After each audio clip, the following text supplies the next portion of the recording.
Welcome back. On the 30th of June, President Cyril Ramaphosa announced South Africa's new multi-party executive and promised to convene a national dialogue with political parties, civil society, labor, business and other stakeholders to address the nation's critical challenges. This could potentially evoke emotions of nostalgia, as you'll recall the coalition of civil society groups was instrumental in the initiation of multi-party negotiations for a political settlement after apartheid.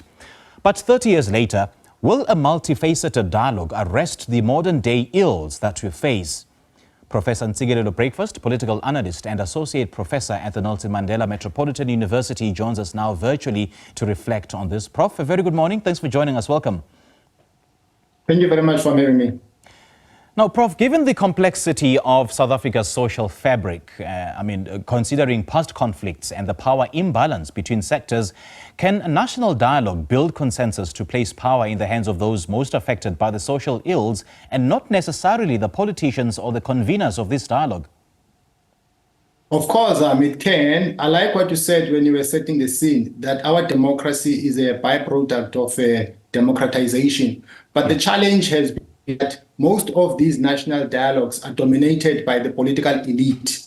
The same goes to CODESA 1 and CODESA 2. There was no civil society there.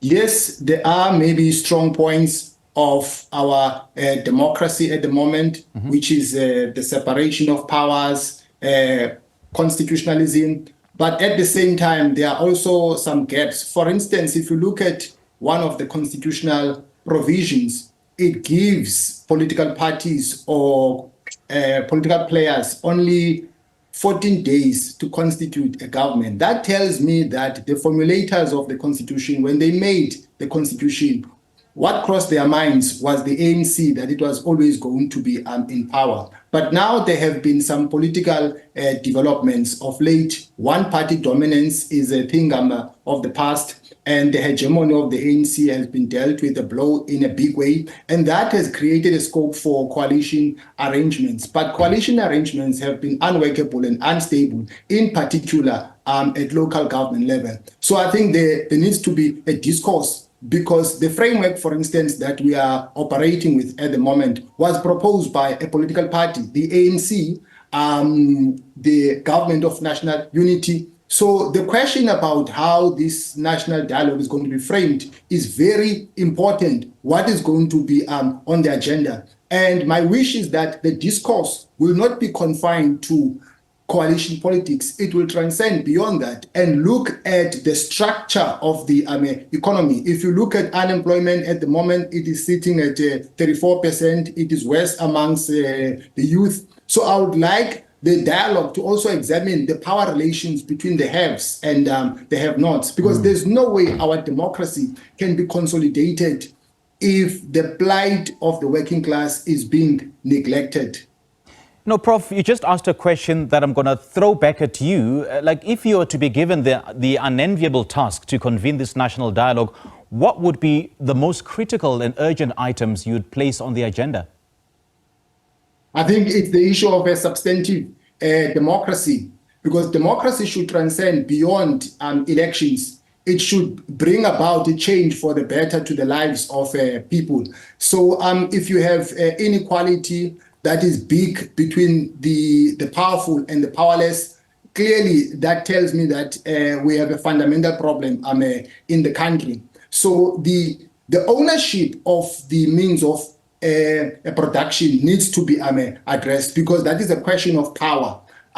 So those are the things that we need to address as a country, and not be confined to coalition politics, because that is not going to bring about development to the majority of the people. And also civil society should be included in those discussions and not be left out, as it has happened in the... you know what happened last year. There was a national dialogue that was convened by the Office of the Deputy President, and there was no civil society there. And some people were arguing that, no, but this dialogue is meant to save a dying ANC. In fact, it was dominated in the main by two political parties, namely the DA and the ANC. And some people were unhappy even about the proposal of the threshold that it was meant to close off smaller political parties. So this one that is upcoming, it needs to be inclusive.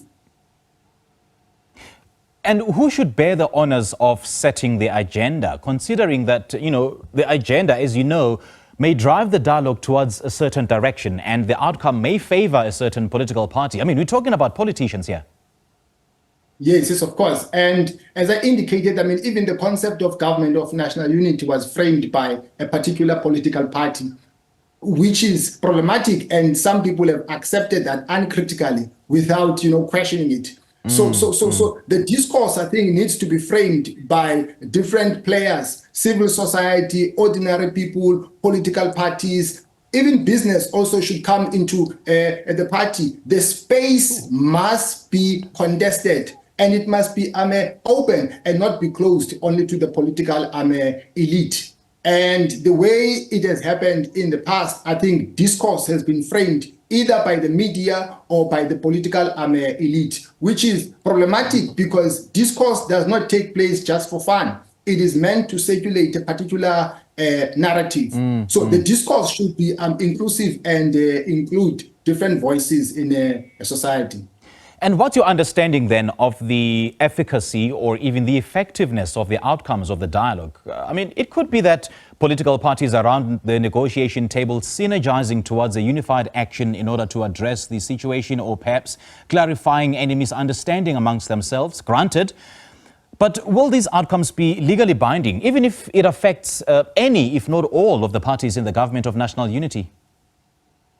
Well, the proof of the pudding is in the eating. I think a dialogue will be used. It will, if only it will take place in theory and not in practice. So there is a need for operationalization of ideas. So when all is said and done, I think a framework needs to be. I mean, for example, if you look at our coalition politics, one of the gaps is that the political elite have a tendency to rush into forming these coalition arrangements without developing a conflict management mechanism to deal with their internal contradictions. So there needs to be a platform to address issues of conflict. I mean, if we had a platform like that, I don't think that we would have had the protracted conflict in Gauteng. I don't think that it would have taken a long time for the president to announce his executive. So there are gaps in our coalition arrangement that need to be addressed. But most importantly, we should not forget to address the issue of the structure of the economy. That is extremely important. Yeah, and I suppose the structure of the economy will find expression in the national framework of the Government of National Unity. And having said that, what do you think then will be the expectation after the dialogue in terms of setting the scene for a national framework on the GNU?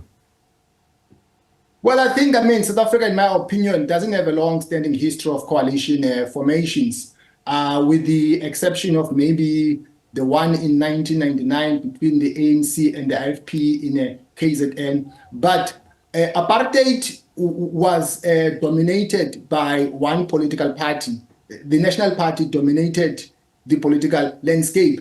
And the ANC also, when it rose to power, to prominence, it also followed the same trajectory until it was dealt with a blow in the early 2000s. So now the situation that we find ourselves in has been presented to us by the electorate. So political parties are duty bound to work side by side so that we can make our country to flourish. So the most important thing is to implement the ideas that will come out of that national dialogue and address the structural issues and make sure that services are rendered to the people, because of late, in fact, not of late, since the ushering in of our democracy, there has been a slow pace of service delivery, which has given a rise to violent service delivery protest. So the issue of service delivery is extremely important, because I can say one of the reasons why turnout stood at 58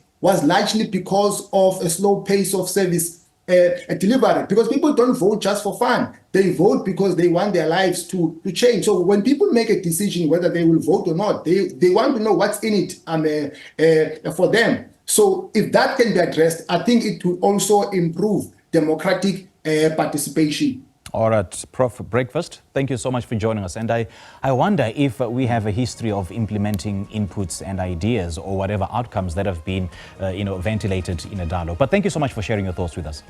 Thank you very much. That was Professor Ntsikelelo Breakfast, political analyst and associate professor at the Nelson Mandela Metropolitan University, joining us via Zoom.